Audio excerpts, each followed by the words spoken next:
Sejumlah warga desa Mojowangi, Kecamatan Mojowarno, Jombang, Jawa Timur digegerkan dengan tewasnya seorang janda 35 tahun warga setempat.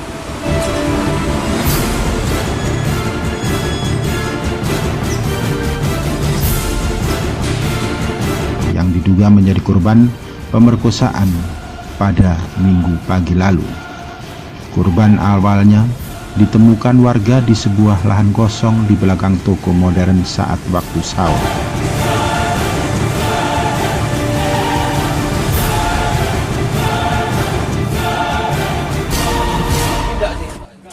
Salah satu warga mendengar teriakan korban dan saat dicari korban sudah tak sadarkan diri tanpa mengenakan busana. Bahkan saat ditemukan, kondisi korban cukup mengenaskan dengan kondisi wajah lebam dan mengeluarkan darah.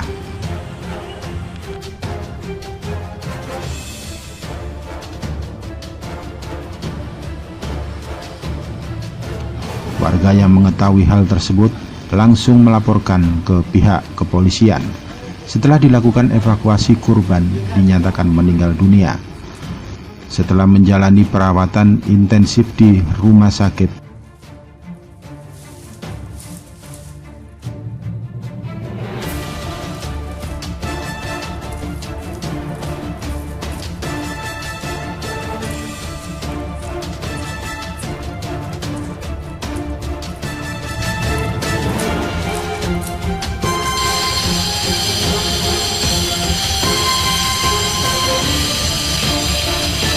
Diduga korban mengalami luka parah hingga tak mampu untuk bertahan hidup.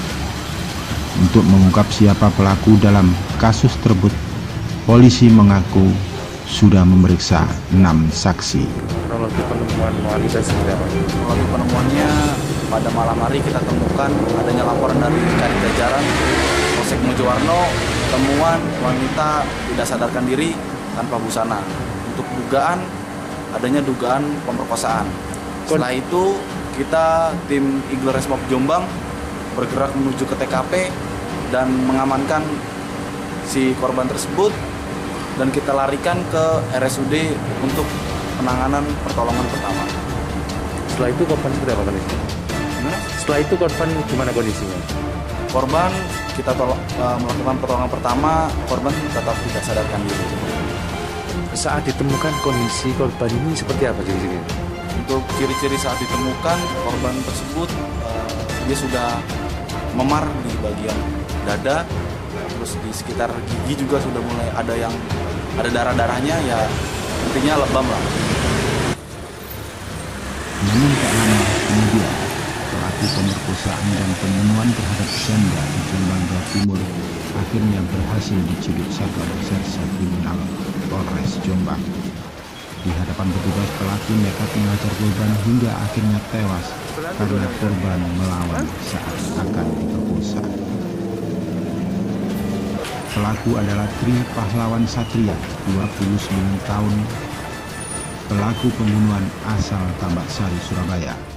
Pelaku berhasil ditangkap saat bersembunyi di sebuah gudang kosong yang tak jauh dari lokasi pembunuhan yang dilakukan pelaku.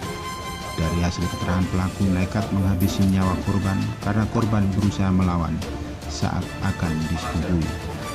Dalam menjalankan modusnya, pelaku menunggu korban yang bisa lewat di lokasi kejadian. Dalam menjalankan modusnya, pelaku menunggu korban yang biasa lewat di dekat TKP. Saat korban melintas, pelaku langsung menyeret korban ke belakang gudang yang sepi dan langsung melancarkan aksinya.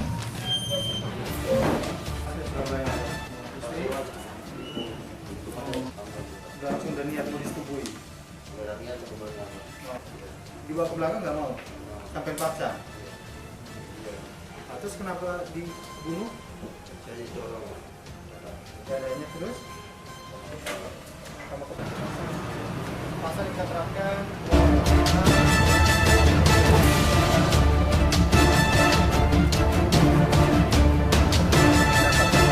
Pelaku melakukan perbuatannya itu yaitu pelaku merasa kesal, merasa marah ketika ingin menyetubuhi korban, ini korban tidak mau bahkan melakukan perlawanan kepada pelaku.